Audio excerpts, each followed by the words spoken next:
ब्रेकनंतर स्वागत आणि एक मोठी बातमी बघूयात। बीएमसी शाळांमधील मध्यान्ह भोजनाच्या दर्जावरती ठाकरे सेनेनं आक्षेप घेतलाय। नगरसेवक अंकित प्रभू यांनी एफडी आयुक्त तुकाराम मुंढेंकडे लेखी तक्रार दिली आहे। विद्यार्थ्यांच्या अन्नामध्ये किडे आणि कचरा आढळल्याचा आरोप आहे।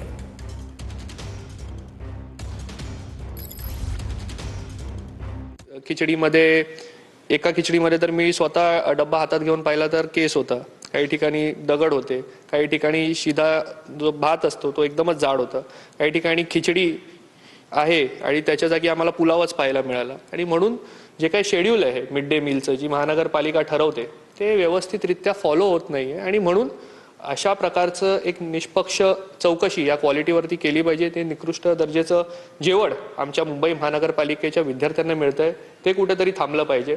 एक सेंट्रल किचन महानगरपालिकेने स्थापन केलं पाहिजे, त्याच्यामधूनच सर्व विद्यार्थ्यांना जेवढे आमचे महानगरपालिकेचे विद्यार्थी आहेत त्यांना मिड डे मील मिळालं पाहिजे अशी मागणी मी मुंडे साहेबांकडे केली आणि